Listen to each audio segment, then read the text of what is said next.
Olá, muito boa noite, telespectador da Rede Vida, nesta semana em que a crise sanitária e a crise política continuam em alta e num crescente. Em relação à pandemia, já ultrapassamos a barreira de 12 mil pessoas mortas pela Covid-19. Em relação à crise política, toda a atenção está voltada esta semana para o vídeo da reunião de 22 de abril, em que uns confirmam que o vídeo ali deixa claro que o presidente Jair Bolsonaro tentou sim interferir na Polícia Federal. Outros já dizem que não, que o vídeo não traz essa revelação, essa denúncia e não confirmaria a denúncia do ex-ministro Sérgio Moro.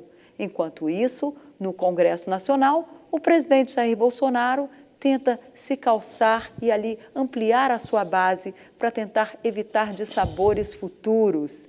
Ele, inclusive, está se aproximando de todos os partidos de centro da política, ampliando as suas conversas e tentando ali fortalecer a sua base política, especialmente na Câmara dos Deputados, onde o clima sempre foi de muito tumulto em todos os governos. E para tratar destes e outros assuntos, a gente recebe aqui hoje o presidente do PSD, o Partido Social Democrático, Gilberto Kassab. Muito boa noite, é um prazer receber o senhor aqui. Boa noite, Denise.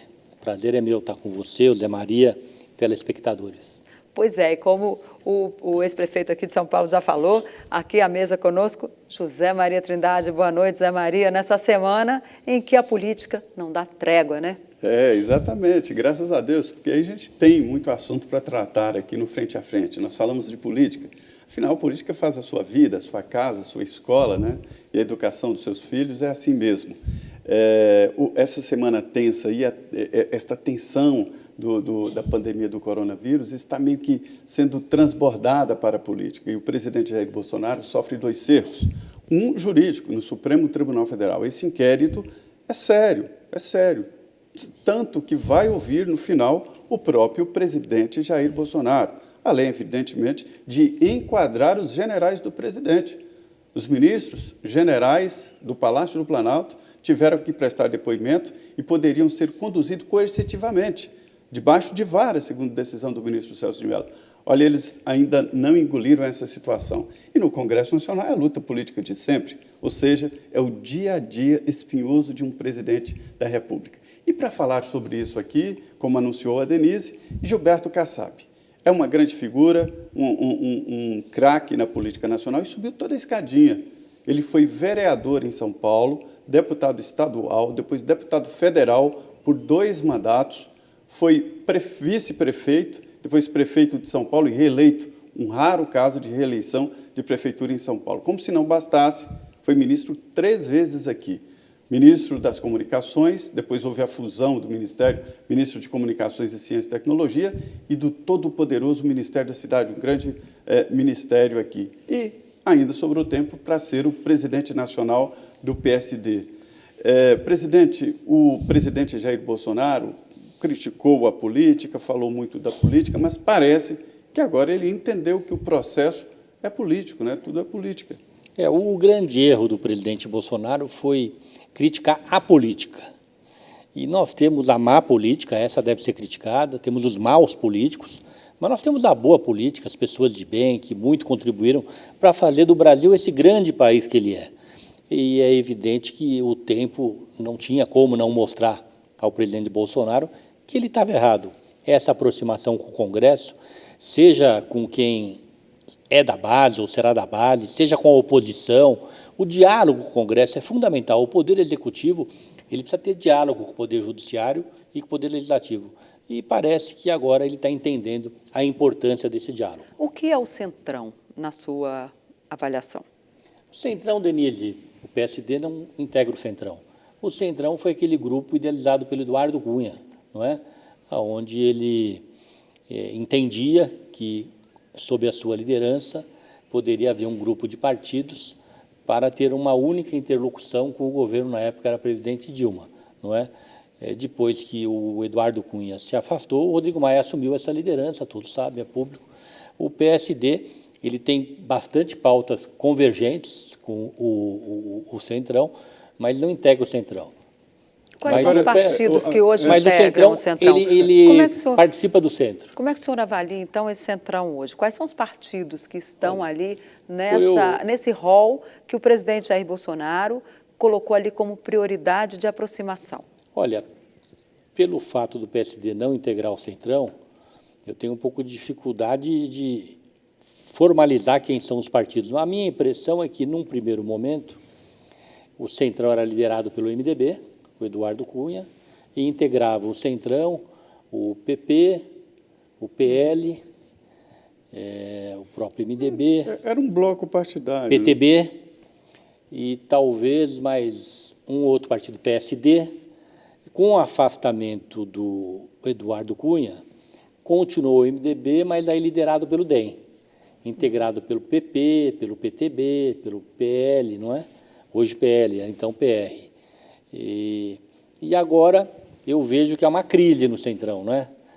Rodrigo Maia com o presidente e dentro do Congresso essa crise tem repercussão, não é? Existe hoje uma relação direta dos líderes dos partidos que compõem o Centrão com o governo, não sendo mais o Rodrigo Maia o interlocutor. Essa é a mudança que aconteceu. Na verdade, presidente, ninguém gosta desse termo Centrão. Ali no Congresso a gente vê que os partidos viram a cara quando se fala em Centrão, virou um termo horroroso. Durante o processo da Constituinte, o Centrão foi criado ali, liderado por Ricardo Fiuza, Afif Domingos e tal, e que salvou grande parte da Constituição, né? A Constituinte estava indo muito para a esquerda e o Centrão veio e trouxe o texto constitucional mais para a direita, mais para o centro. Mas eu queria perguntar o seguinte, como está a relação do seu partido com o presidente Jair Bolsonaro? Em que pé está a negociação? Primeiro, para concluir a questão do Centrão, qual é a nossa divergência? Eu acredito que um grupo político, para que ele tenha repercussão, para que ele tenha legitimidade, ele tem que ser formal. Tem que ter alguém que fala pelo grupo, que seja o líder do grupo, não é? Todo grupo político informal, eu acredito que não tem os mesmos resultados e pode até trazer prejuízo à imagem dos partidos que o compõem. Essa é a razão do PSD não integrar o Centrão, mas, de qualquer maneira, reconhecer que em várias pautas a gente tem uma ação conjunta, não é? E isso continua até hoje. Voltando à sua pergunta, a relação do PSD com o governo é uma relação de independência. O PSD é independente. O PSD, no primeiro turno, apoiou a candidatura do ex-governador Geraldo Alckmin para presidente, não é? E, no segundo turno, liberou os seus militantes, candidatos, para que cada um votasse naquele que entendesse mais adequado. Governo empossado, nós temos essa relação de independência que nos permite conviver sem nenhuma crise interna com parlamentos que são um pouco mais próximos e outros que são mais distantes do governo. Porém, o que eu posso afirmar a vocês, que em especial na pauta econômica, existe, ou sempre existiu, até essa crise, não é? Porque as coisas mudaram nas últimas semanas, uma identidade muito grande do que o PSD entende que seja o melhor para o Brasil com os projetos que foram encaminhados pelo governo, tanto é que você pega a lista de votações, nós tivemos uma participação grande de votos na aprovação das reformas, da própria reforma afinidade da ideológica, Previdência. né? O PSD, por ser um partido de centro, não é um partido liberal ao extremo, mas também não é um partido socialista. E essa crise do coronavírus mostrou para nós, e isso aumentou muito a nossa convicção, que o nosso programa de governo é mais adequado, porque ficou claro que, no mundo de hoje, você precisa ter um sistema de saúde público eficiente. Ficou claro que você precisa ter um sistema de ensino público eficiente. Hoje, por exemplo, as crianças no Brasil só estão tendo dificuldades quem está na rede pública. Na rede privada, seja as crianças, os adolescentes, os jovens, eles estão em casa, operando com as suas escolas particulares, tendo aula. Na rede pública, a dificuldade é muito maior para que haja a mesma eficiência, ou que tenha a menor perda possível na qualidade do seu ensino. Então, fica claro que ensino público, saúde pública e segurança precisam ser bandeira de qualquer partido. Nós temos que ter um Estado forte nessas três áreas. O liberalismo puro, ele nunca pregou isso. E a gente percebe que os países que não tinham uma saúde pública eficiente estão tendo dificuldades. Os próprios americanos. O problema nos Estados Unidos hoje, quantos colegas nós temos aqui... Que se não tiver o seguro-saúde ali, não funciona. As pessoas estão morrendo em casa. E que nem todos conseguem ter. Quantos amigos brasileiros, nós temos, pelo menos eu tenho, que moram nos Estados Unidos e vieram para cá com as suas famílias, porque sabiam que, caso fossem acometidos pela pandemia, atingidos, eles não teriam condições de serem assistidos, condições financeiras. Então, o nosso SUS passou a ser um exemplo para o mundo. O SUS brasileiro, ele é universal. Eu dirigi, você lembrou aqui, fui o prefeito mais longevo da cidade de São Paulo por 7 anos, o maior SUS do Brasil. E, modéstia à parte, com resultados muito bons, herdados dos meus antecessores que ajudaram a fazê-lo. A vida pública é uma troca de bastão. E eu convivi com o maior SUS do Brasil e tenho admiração pelo sistema, tenho respeito, ele funciona muito bem, mas precisa melhorar. Agora, o senhor não... no mundo, será que as pessoas têm consciência disso, desse exemplo do sistema de saúde brasileiro, uma vez que a gente vê que lá fora parece que prevalece mais essa visão do presidente Jair Bolsonaro de muitas vezes negar a pandemia, de dizer que isso aí, são coisas tem um distintas. problema, não sei o quê, mas porque a nossa imagem lá fora ela está muito prejudicada aí no combate a essa pandemia. Não, aí são coisas especialmente distintas, por causa da posição do Aí presidente. é muito mais uma posição que você está citando do presidente, mas que não diz respeito ao SUS. Ele entende que não precisa haver um recolhimento das pessoas, não é? O que eu discordo. Eu, pessoalmente, hoje eu não estou à frente de nenhuma gestão, mas como cidadão procuro contribuir aonde eu posso para que a gente encontre soluções, mas eu discordo, até porque se o mundo inteiro está nessa direção, não é possível que só o Brasil, né, esteja certo. Aliás, o Brasil está certo porque, independente da opinião do presidente, e aí ele não teve esse poder de interferência, nós estamos convivendo com o recolhimento das pessoas, o que tem sido fundamental na minha visão. Voltando aqui ao SUS, existem outros exemplos, né? A Constituinte foi buscar, por exemplo, no exemplo da Inglaterra, que também tem um sistema de saúde público muito bom e universal. Você viu o primeiro-ministro, Boris Johnson, quando ele saiu, a manifestação dele de júbilo, né, de reconhecimento ao sistema público inglês, não é? Onde ele mostrou que, efetivamente, quem tinha razões para questionar o sistema inglês passa a não ter nenhum motivo, porque ele viveu na própria pele a excelência do sistema. E aqui a gente tem um tratamento de alta complexidade, ele é todo pelo SUS, transplantes, a coisa piorou, complicou, é SUS, né? Mesmo para quem tem gratuito. o seguro, né? Mas só para complementar isso aí, dizem que é muito caro. O Obama tentou algo parecido lá nos Estados Unidos, disse que é muito caro. O senhor acha que vale a pena tanto investimento? Na verdade, é uma provocação. Vale a pena tanto investimento? É muito dinheiro, né, que se consome no SUS. Não, mas vale a pena. Tanto é que o SUS daqui hoje está segurando o Brasil. Ele que está na linha de frente desse enfrentamento do Covid-19. O aperfeiçoamento que o senhor defendeu seria onde?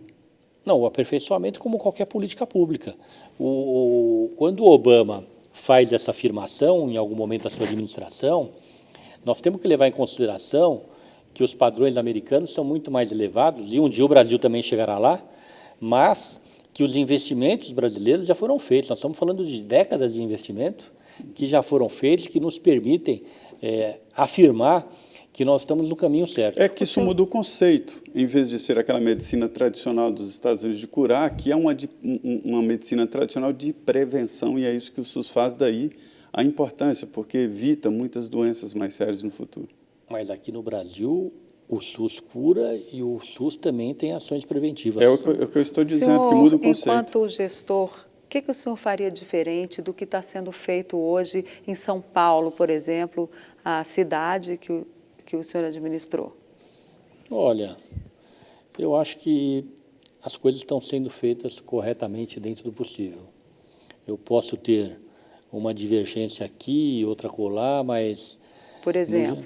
Eu acho que nós poderíamos conviver com um mínimo de atividade econômica sem nenhum risco. Vou dar um exemplo, né? Você pediu um exemplo. Nós temos, na 25 de março, o comércio mais pujante de São Paulo, né? junto também com os shopping centers. E um grupo de representantes, né, de lojistas, tem uma relação comigo, fui vereador, tanto tempo prefeito, e foi me visitar e levaram lá um plano que eu achei muito adequado. Eu não lembro bem com exatidão qual era o plano, mas era algo parecido como segunda, quarta e sexta de manhã, vestuário feminino, terça, quinta e sábado, masculino, terça, quinta e sábado de tarde, brinquedo, não é? Algo assim, com muito cuidado, com a recomendação de que as pessoas não podiam entrar na loja, que eram atendidas na rua. Eu acho que com um pouco de esforço poderia haver, sim, uma certa liberdade de atuação por agentes econômicos, em especial os pequenos e médios comerciantes, que vão ter muita dificuldade de retomar suas atividades, porque eles estão literalmente fechando seus estabelecimentos, não fechando a porta. Então, eles olhando a prateleira, né? Encerrando a atividade, devolvendo a chave para o proprietário do imóvel. Fechando o CNPJ, em muitos casos. E retomar depois é difícil, e isso está acontecendo. Nós corremos o risco de ver milhões e milhões de desempregados, mas, volto a frisar, eu estou entre aqueles que entendem correta as ações dos prefeitos e dos governadores, em especial no meu estado, São Paulo, à frente o Bruno e o João Dória. Pois é, nós estamos aqui no Frente a Frente, com um político experimentado, que já passou por vários cargos, executivo prefeito da cidade de São Paulo. Olha, eu acho o cargo mais difícil do país, uma clientela exigente, uma cidade que parece um país, tem mais ou menos ali a grande São Paulo, mais habitantes do que, por exemplo, toda Portugal, e foi também vereador, deputado estadual, deputado federal e ministro 3 vezes. Hoje a conversa aqui no Frente a Frente é com o presidente do PSD, Gilberto Kassab. Nós vamos agora ao intervalo, 2 minutos, e estaremos aqui de volta